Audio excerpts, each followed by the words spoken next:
Next हमारा topic है combination of resistors. जब भी हम रेजिस्टर्स को कंबाइन करते हैं तो हम उनको दो तरीके से कंबाइन कर सकते हैं, एक सीरीज में और दूसरा पैरेलली।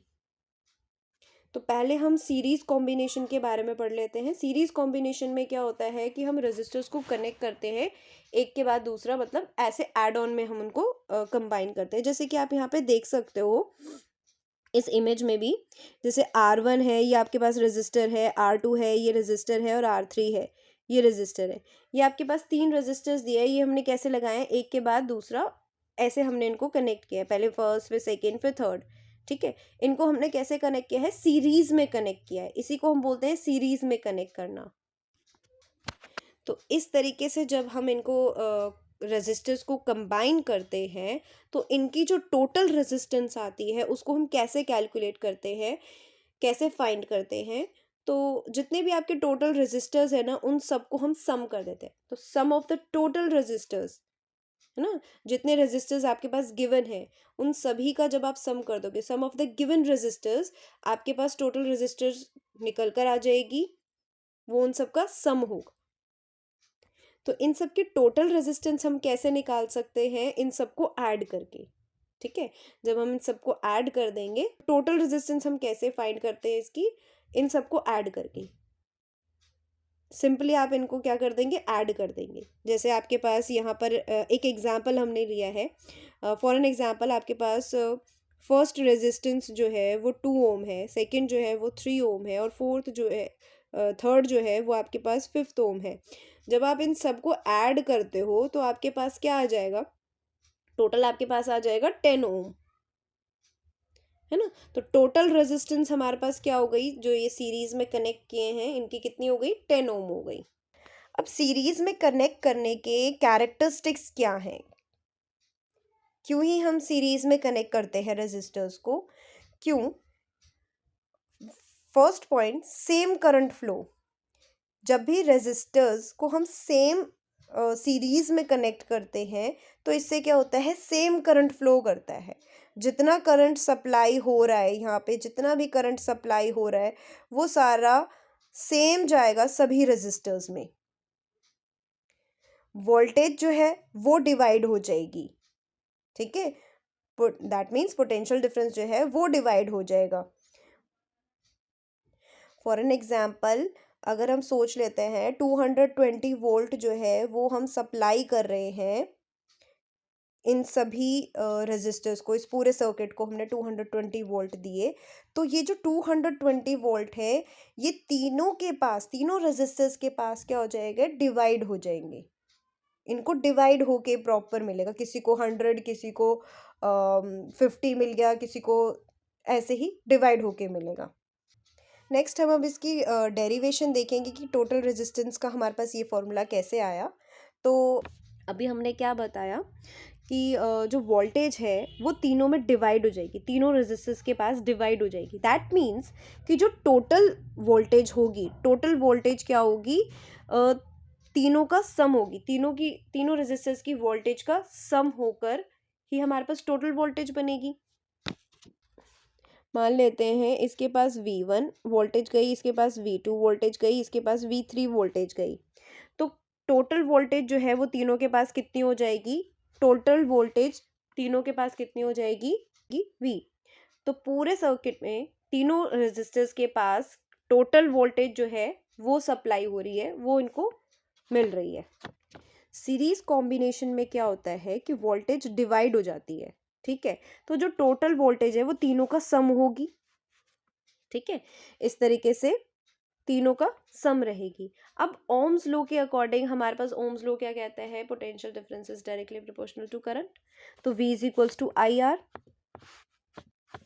जब हम V is equals to IR यानी कि ओम्स लॉ को हम लगाते हैं तीनों वोल्टेज के लिए, जैसे कि V1 है, V1 की जगह हमारे पास क्या हो जाएगा, IR1। V2 की जगह हमारे पास क्या हो जाएगा, IR2। और V3 की जगह हमारे पास क्या हो जाएगा, IR3। ओम्स लॉ के अकॉर्डिंग हमने तीनों वोल्टेज को कन्वर्ट कर दिया IR में। अब जब हम इस इक्वेशन की जगह इन सब वैल्यूज को पुट करते हैं तो हमारी इक्वेशन कुछ इस तरीके से दिखेगी। ये जो हमारे पास टोटल वोल्टेज है उसकी जगह हमारे पास आई आर हो जाएगा। जो हमारे पास V1 है, V1 की जगह हमारे पास क्या हो जाएगा, IR1। जो V2 है उसकी जगह हमारे पास क्या हो जाएगा, IR2। V3 की जगह हमारे पास क्या हो जाएगा, IR3। करंट दोनों साइड पे सेम है, लेफ्ट साइड भी और राइट साइड भी करंट दोनों जगह सेम है, तो हमारे पास क्या हो जाएगा, करंट कैंसिल आउट हो जाएगा। और हमारे पास सीरीज और हमारे पास इन दी एंड क्या आ जाएगा, टोटल रेजिस्टेंस क्या आ जाएगी, R1 plus R2 plus R3। Next, जो रेजिस्टेंस, टोटल रेजिस्टेंस आपकी सीरीज कॉम्बिनेशन में आती है, ये जो टोटल रेजिस्टेंस है आपकी, ये जो सीरीज कॉम्बिनेशन से आई है, ये इंडिविजुअल रेजिस्टेंस से हमेशा क्या रहेगी, ज़्यादा रहेगी। मतलब ये जो आपकी टोटल रेजिस्टेंस है R, ये आपकी ग्रेटर देन होगी किससे, R1 से भी, R2 से भी, यही R2 से भी ग्रेटर होगी, और यही आपकी R3 से भी ग्रेटर देन होगी। यानी जो टोटल रेजिस्टेंस है वो इंडिविजुअल रेजिस्टेंस से हमेशा क्या रहेगी, ज़्यादा रहेगी। क्यों? क्योंकि ये जो टोटल रेजिस्टेंस है क्या है, सभी का सम है, सभी रेजिस्टेंस का सम है। नेक्स्ट हमारे पास एक और क्वेश्चन है, an electric lamp whose resistance is 20 ohm and a conductor of 4 ohm resistance are connected to a 6 volt battery. Calculate the total resistance of the circuit, the current through the circuit, and the potential difference across the electric lamp and the conductor. यहाँ पे हमें क्या बोल रहे हैं कि एक electric lamp है और इस इलेक्ट्रिक लैम्प की जो रेजिस्टेंस है वो है 20 ओम, और एक तर है जिसकी रेजिस्टेंस कितनी है, 4 ओम। एक बैटरी दी है जिसकी वोल्टेज कितनी है, 6 वोल्ट। हमें कैलकुलेट क्या करना है, हमें फर्स्ट पार्ट में कैलकुलेट करना है total resistance of the circuit. Total resistance calculate करनी है। अब यहाँ पे आप देख सकते हो ये दोनों ही कैसे हैं कनेक्टेड, ये दोनों ही सीरीज में कनेक्टेड है। सीरीज में कनेक्टेड है दैट मीन्स आप क्या करोगे, टोटल रेजिस्टेंस कैसे निकाल दोगे, दोनों को ऐड करके निकाल दोगे। 20 + 4 यानी कि आपके पास टोटल रेजिस्टेंस क्या आ गई, 24 ओम। नेक्स्ट बी पार्ट में हमें क्या बोल रहे हैं, the current through the circuit. B part में हमें क्या निकालना है, कंप्लीट सर्किट में करंट कितना फ्लो हो रहा है। अब करंट का फॉर्मूला हमारे पास क्या है, V/R, ओम्स लॉ के अकॉर्डिंग, है ना। अब ये V जो है वो तो हमें पता है कितना है, 6 वोल्ट, तो हमने 6 वोल्ट की वैल्यू पुट कर दी। रेजिस्टेंस की बात करें तो रेजिस्टेंस इन दोनों की कंबाइंड रेजिस्टेंस हमारे पास अभी कितनी आई है, 24 ओम। तो हमारे पास यहाँ क्या यूज करेंगे हम, 24, और सर्किट में टोटल करंट कितना फ्लो कर रहा है, 0.25 एम्पेयर। ये हमने इसको सॉल्व करके निकाल लिया। अब नेक्स्ट पार्ट में हमें क्या बोल रहे हैं, हमें पोटेंशियल डिफरेंस फाइंड करना है इलेक्ट्रिक लैंप का भी और कंडक्टर का भी, मतलब दोनों का हमें सेपरेट पोटेंशियल डिफरेंस निकालना है। तो हमारे पास फॉर्मूला क्या होता है, V = IR। अब क्योंकि अगर हम इलेक्ट्रिक लैंप का पोटेंशियल डिफरेंस निकाल रहे हैं तो हम यहाँ पे L मेंशन कर लेंगे, पोटेंशियल डिफरेंस में भी और रेजिस्टेंस में भी, क्योंकि करंट तो सेम ही सप्लाई हो रहा है। करंट है हमारे पास 0.25, करंट हमारे पास 0.25 है, और रेजिस्टेंस हमारे पास लैंप की, इलेक्ट्रिक लैंप की कितनी है, 20 ओम। तो जब हम इनको सॉल्व करते हैं तो हमारे पास क्या वैल्यू आ जाएगी, 5 वोल्ट। दैट मीन्स जो इलेक्ट्रिक लैंप है उसमें कितना पोटेंशियल डिफरेंस है, 5 volt. Same as it is ऐसे ही हम कंडक्टर की भी वोल्टेज निकाल लेंगे। कंडक्टर यानी कि जिसके पास 4 ओम की रेजिस्टेंस है, करंट दोनों में सप्लाई सेम ही हो रहा था तो इसलिए 0.25 और रेजिस्टेंस 4 ओम। तो जब हम इनको सॉल्व करते हैं हमारे पास क्या आ जाता है, 1 वोल्ट। यानी कि कंडक्टर में कितना पोटेंशियल डिफरेंस है, 1 वोल्ट। हमारा कॉम्बिनेशन है पैरेलल कॉम्बिनेशन। अभी हमने सीरीज कॉम्बिनेशन के बारे में पढ़ा, उसकी कुछ न्यूमेरिकल्स किए। नेक्स्ट है हमारा parallel combination. Resistors connected across same voltage. इसका क्या मतलब है? रेजिस्टर्स को पैरेलल कॉम्बिनेशन में क्या होता है कि वोल्टेज सेम सप्लाई होती है, इसीलिए ये आप देख रहे हो रेजिस्टर्स हमने R1 R2 R3 को कैसे पैरेलली कनेक्ट किया है। पैरेलली कनेक्ट करने से क्या होता है कि वोल्टेज सेम सप्लाई होती है। टोटल रेजिस्टेंस हम इस केस में यानी कि पैरेलल कॉम्बिनेशन के केस में टोटल रेजिस्टेंस हम कैसे निकालते हैं? इस तरीके से,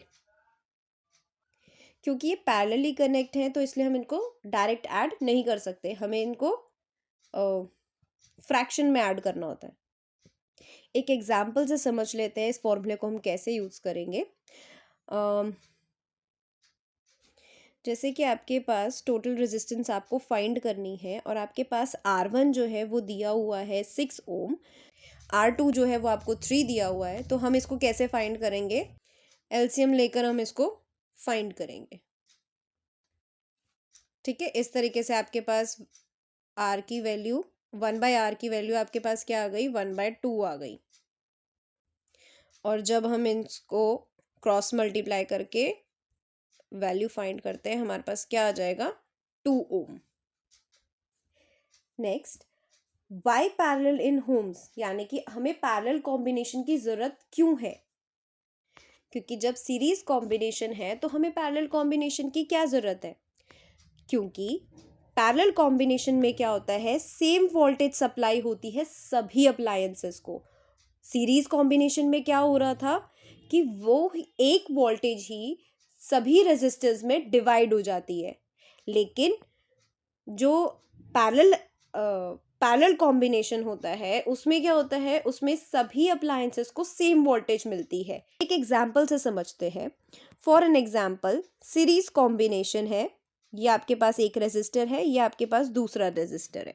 ठीक है, हमने 200 वोल्ट सप्लाई किए हैं, हमने 200 वोल्ट सप्लाई किए हैं R1 और R2 को। तो क्या होगा, ये 200 वोल्ट जो है वो दोनों में डिवाइड हो जाएंगे। फॉर एन एग्जांपल 100 वोल्ट इसको मिल जाएंगे और 100 वोल्ट इसको मिल जाएंगे। तो यहाँ पर क्या हो गया, वोल्टेज डिवाइड हो गई। लेकिन अगर हम बात करें पैरेलल कॉम्बिनेशन की, तो पैरेलल कॉम्बिनेशन में सेम वोल्टेज सप्लाई होती है दोनों रेजिस्टर्स को। जैसे कि हमने 200 वोल्ट सप्लाई किए तो R1 को भी 200 वोल्ट मिलेंगे और R2 को भी 200 वोल्ट मिलेंगे, इसीलिए हम पैरेलल कॉम्बिनेशन का यूज करते हैं घर में। सेकेंडली, पैरेलल कॉम्बिनेशन में क्या होता है, इंडिपेंडेंट ऑपरेशन करते हैं। अब इंडिपेंडेंट ऑपरेशन का क्या मतलब है?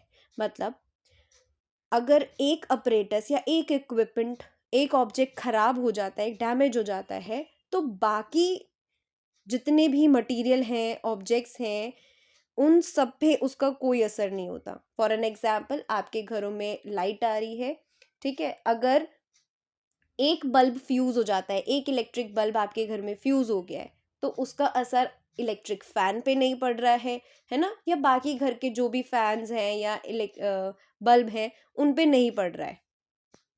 इसीलिए हमारे घरों में भी पैरेलल कॉम्बिनेशंस होते हैं। अगर हम सीरीज कॉम्बिनेशन की बात करें तो आपने देखा होगा दिवाली डेकोरेशन में या डेकोरेशन मटेरियल के लिए जो हम लड़ियों का यूज़ करते हैं, उसमें अगर एक बल्ब फ्यूज़ हो गया तो बाकी के भी डैमेज हो जाते हैं, है ना, वो उसके बाद फिर वो ख़राब ही हो जाती है। वहाँ पर आपका सीरीज कॉम्बिनेशन होता है। नेक्स्ट, यहाँ पर हमने पैरेलल कॉम्बिनेशन की भी डेरिवेशन इंक्लूड की है। टोटल करंट कितना होगा, जितना भी रेजिस्टेंस है उनके पास जो करंट जा रहा है, उन तीनों के कॉम्बिनेशन का सम ही टोटल करंट होगा, यानी कि I1 plus I2 plus I3, है ना। फिर ओम्स लॉ के इंक्लूजन से हम क्या कह सकते हैं, जो I1 है उसकी जगह हम V/R1 यूज़ कर सकते हैं, I2 की जगह हम V/R2 यूज़ कर सकते हैं और I3 की जगह हम V/R3 का यूज़ कर सकते हैं। और जो आपके पास टोटल करंट है उसकी जगह हम V/R का यूज़ कर सकते हैं। जब हम इन सबको फर्स्ट इक्वेशन में पुट करते हैं, हमारे पास क्या आ जाएगा, इस तरीके से हमारी कुछ इक्वेशन दिखेगी, है ना। और वोल्टेज को निकाल के, क्योंकि सेम वोल्टेज जा रही है तो दोनों जगह से कैंसिल आउट हो जाएगी और हमारे पास यहाँ पे क्या आ जाएगा, ये हमारे पास total resistance in parallel combination का फॉर्मूला आ जाएगा। नेक्स्ट यहाँ पर हमारे पास एक और न्यूमेरिकल है इन द सर्किट डायग्राम। यहाँ पर आपको डायग्राम गिवन है। Suppose the resistor R1, R2, R3 have the values 5, 10 and 30 ohm respectively, which have been connected to a battery 12 volt. Calculate the current through each resistor. Next, the total current in the circuit and the total circuit resistance. तो यहाँ पे हम देख सकते हैं कि parallelly combine किए गए हैं रेजिस्टर्स, और 3 रेजिस्टर्स हैं। ये तीनों रेजिस्टर्स की वैल्यू हमें गिवन है पैरेलली जो कि कनेक्टेड है। वोल्टेज भी हमें गिवन है बैटरी की, और हमें फाइंड क्या करना है, हमें करंट फाइंड करना है ईच रेजिस्टर में। हर एक रेजिस्टर में कितना करंट जा रहा है ये हमें फाइंड करना है। तो ओम्स लॉ का यूज़ करेंगे और हमारे पास I1 क्या आ जाएगा, V/R1। तो वोल्टेज हमारे पास कितनी है 12, और R1 हमारे पास कितना है 5। तो इसको हम सॉल्व कर लेंगे, हमारे पास क्या आ जाएगा 2.4 एम्पेयर। ठीक है, तो फर्स्ट करंट हमारे पास क्या हो जाएगा, I1 हमारे पास क्या आ जाएगा 2.4 ampere. Same as it is हम I2 भी निकाल लेंगे, यानी कि करंट इन सेकेंड रेजिस्टर भी हम निकाल लेंगे इसी फॉर्मूले से। हमारे पास आ जाएगा 1.2 एम्पेयर।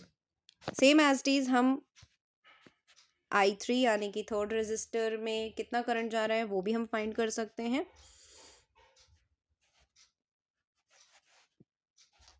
12/30। तो यहाँ पे हमारे पास क्या आंसर आ जाएगा 0.4 एम्पेयर। नेक्स्ट बी पार्ट में हमें क्या कैलकुलेट करना है, टोटल करंट। सर्किट में टोटल करंट कितना जा रहा है, तो टोटल करंट के लिए हम क्या करेंगे, I1 plus I2 plus I3। क्योंकि हमने तीनों करंट फाइंड कर लिए हैं तो हम क्या करेंगे, तीनों को ऐड कर देंगे। 2.4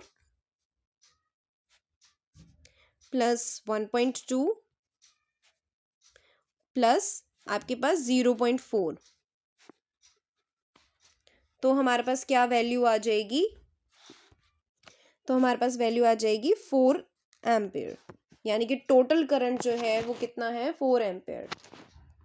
अब नेक्स्ट हमें क्या फाइंड करना है, टोटल सर्किट रेजिस्टेंस, यानी कि टोटल रेजिस्टेंस क्या है पूरे सर्किट में, जो कि हम अपने इसी फॉर्मूले से फाइंड करेंगे, जो कि पैरेलल कॉम्बिनेशन का है हमारे पास फॉर्मूला, क्योंकि यहाँ पे हमारे पास पैरेलल कॉम्बिनेशन का सेटअप है।